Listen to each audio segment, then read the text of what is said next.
শীত আসলেই পিঠে পুলি তো খেতে হয়, আর পিঠে খেতে গেলে আগে কিন্তু পুলি পিঠের কথাটাই মাথায় আসে। তো আজ তোমাদের দুধ পুলি রেসিপিটি শেয়ার করব, তবে অল্প কিছু উপকরণ দিয়েই।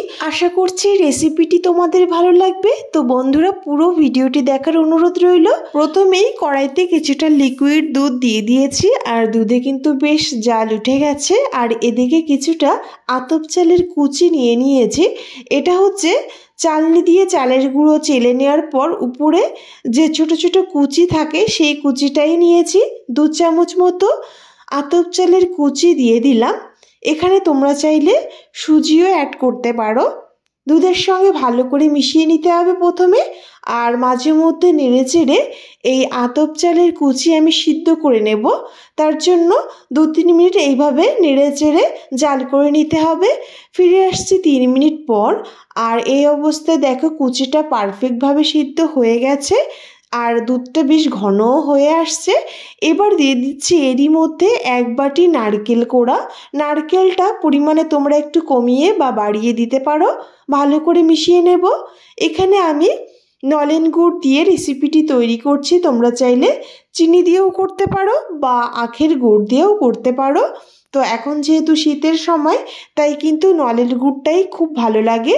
তো কিছুটা পরিমাণ নলেন গুড়ের পাটালি দিয়ে দিয়েছি, আর খুন্তির সাহায্যে ভালো করে মিশিয়ে নেব। তো আস্তে আস্তে আমি গুড়টা ভালো করে মিশিয়ে নিয়েছি, আর দেখতেই পারছো দেওয়ার সঙ্গে সঙ্গেই কিন্তু গুড়টা একদমই গলে গেছে। চাইলে তোমরা একটু ছোট করেও কেটে দিতে পারো।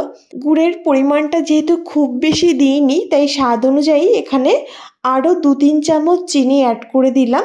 তবে তোমাদের মিষ্টির স্বাদ অনুযায়ী এখানে চিনি বা গুড়টা অ্যাড করবে। তো চিনি দেওয়ার পর দিয়ে দিলাম 1 চিমটি লবণ, আর তার সঙ্গে 2টো এলাচ দুটো অবশ্যই ফাটিয়ে দিতে হবে। যে কোনো মিষ্টি কিছুতে 1 চিমটি লবণ অ্যাড করলে মিষ্টির স্বাদটা খুব ভালো আসে।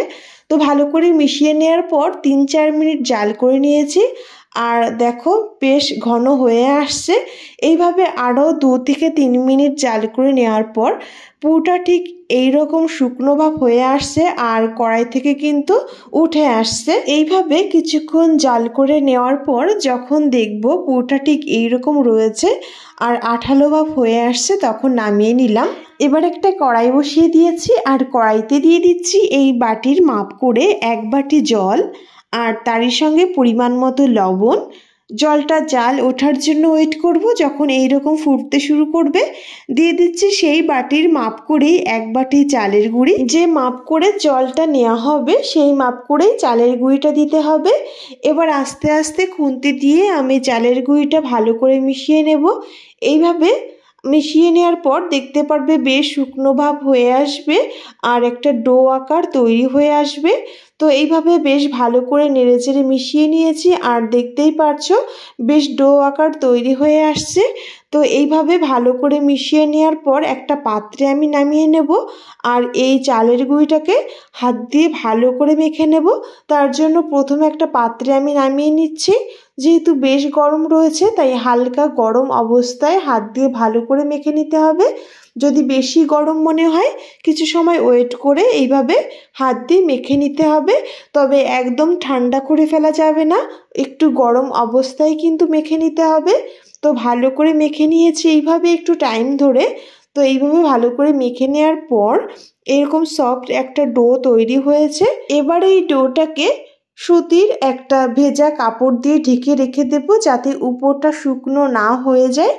আর তারই সঙ্গে যে পুরটা আমি তৈরি করে রেখেছিলাম সেই পুরটাও নিয়ে এলাম। এবার চলো পিঠেটা তৈরি করা যাক। তার জন্য প্রথমে আমি চালের গুঁড়ি ডো থেকে কিছুটা অংশ হাতে নিয়ে নিচ্ছি। হাতে নিয়ে 2 হাত দিয়ে প্রথমে একটু গোল করে নেব। তো প্রথমে 2 হাত দিয়ে আমি একটা গোল শেপ করে নিলাম, আর এইবার 2 আঙুলে একটু শুকনো চালের গুঁড়ি ভরিয়ে নিলাম, যাতে পিঠেটা তৈরি করতে খুব সুবিধা হয়। তো দেখো এইভাবে 2টো বুড়ো আঙুলের সাহায্যে একটা আঙুলকে বেশি চাপ দিয়ে একটা বাটির শেপ তৈরি করে নিচ্ছি। তো দেখে বুঝতে পারছো এইভাবে 2টো আঙুলের চাপই কিন্তু পড়ছে। এরকম সুন্দর একটা বাটি তৈরি হয়ে গেল। 2 হাত দিয়ে একটু চাপ দিলেই সুন্দর বাটি তৈরি হয়ে যায়। আর দিয়ে দিচ্ছি কিছুটা পুর। তবে পিঠের সাইজটা যেরকম তৈরি করবে সেই হিসাবেই কিন্তু পুরটা দিতে হবে। আঙুল দিয়ে একটু পুরটাকে আমি বসিয়ে দিলাম আর দু সাইড থেকে এইভাবে প্রথমে মুখটা আটকে নেব। এই মুখটা কিন্তু খুব ভালো করেই আটকে নিতে হবে আর পুরটা কিন্তু পিঠের সাইজ অনুসারেই দিতে হবে। বেশি পুর দিয়ে ফেললে মুখটা আটকাতে অসুবিধা হবে। ভালো করে আটকে নেওয়ার পর একটা ডিজাইন করে নিচ্ছি। তো দেখো, তোমরা দেখেই বুঝতে পারবে ডিজাইনটা কিরকম ভাবে করছি। খুবই সহজ এবং খুবই সুন্দর লাগে দেখতে। এই ডিজাইনটাই আমার সব থেকে ভালো লাগে। তো দেখো, সুন্দর একটা পিঠে তৈরি হয়ে গেল। আর ঠিক একইভাবে আমি সব পিঠেগুলো তৈরি করে নিয়েছি। চলো তাহলে এবার সিদ্ধ করে নিই। তার জন্য একটা পাত্রে কিছুটা জল গরম করতে বসিয়ে দিয়েছিলাম আর এরকম ছিদ্রযুক্ত একটা পাত্রের উপর পিঠেগুলো দিয়ে ঢাকা দিয়ে 15 মিনিট জাল করে নিয়েছি। পিঠেগুলো আমার একদমই তৈরি। এবার নামিয়ে নিলাম। এই পিঠেগুলোকে আমি দুধে ভেজাবো, তার জন্য কিছুটা লিকুইড দুধ নিয়ে নিয়েছি আর গ্যাসটাকে অন করে দিয়েছি। দুধে কিন্তু বেশ জাল উঠে গেছে। এবার দিয়ে দিচ্ছি কিছুটা নলেন গুড়। এখানে কিন্তু আমি জাল করা দুধই ব্যবহার করছি, আগে থেকে কিছুটা জাল করা ছিল। আর এখানে পরিমাণ মতো নলেন গুড়টা অ্যাড করে দিলাম। তোমাদের স্বাদ অনুযায়ী মিষ্টিটা দিয়ে দেবে। এখানে গুড়ের বদলে চিনি দিয়েও করা যেতে পারে। ভালো করে মিশিয়ে নেওয়ার পর কিছু সময় জাল করে নেব। তবে এখানে একটা এলাচ আর একটা তেজপাতা অ্যাড করেছি। তারই সঙ্গে অ্যাড করে দেবো 1 চিমটি লবণ। যে কোনো মিষ্টি কিছুতে 1 চিমটি লবণ দিলে স্বাদটা খুব ভালো হয়। তো 1 চিমটি লবণ অ্যাড করে দিয়ে আবারও 2 থেকে 3 মিনিট মতো জাল করে নেব। দুধ পুলি তৈরি করতে খুব বেশি দুধ ঘন করে জাল করার প্রয়োজন হয় না। তবে এখানে আমি বেশ খানিকক্ষণে জাল করে নিয়েছি আর দুধটা একদমই পারফেক্ট আছে। এবার এক এক করে আমি সব পিঠেগুলো ছেড়ে দিচ্ছি। পিঠেগুলো দেওয়ার পর আরও কিছু সময় জাল করে নেব। আর পিঠেটা যখন দুধের উপর পড়বে তখন কিন্তু আস্তে আস্তে দুধটা বেশ ঘনই হয়ে যায়।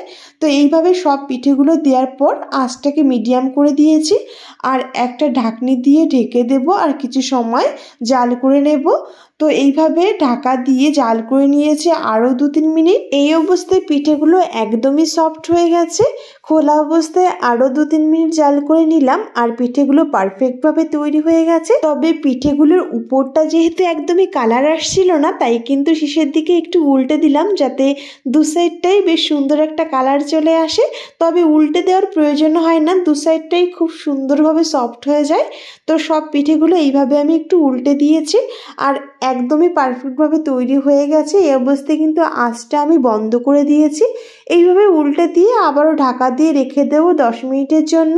তারপরে কিন্তু আমরা সার্ভ করে নিতে পারবো। আজ দুধ পুলিটি ভীষণই অল্প কিছু উপকরণ দিয়েই তৈরি করেছি, তবে স্বাদটা অসাধারণ হয়েছিল। আমরা কিন্তু শীতের সময় প্রত্যেকেই পিঠে পুলি তৈরি করি, তবে এই দুধ পুলি, পাটিসাপটা এই ধরনের পিঠে যদি তৈরি না করা হয় তবে কিন্তু মনেই হয় না যে পিঠে পুলি কিছু তৈরি করা হয়েছে। তো বন্ধুরা, এই অল্প কিছু উপকরণ দিয়ে অবশ্যই একবার ট্রাই করে দেখো। আশা করছি তোমাদের ভালো লাগবে। তো বন্ধুরা, আজ এই পর্যন্তই। ভিডিওটি ভালো লাগলে চ্যানেলটি সাবস্ক্রাইব করে পাশে থেকো।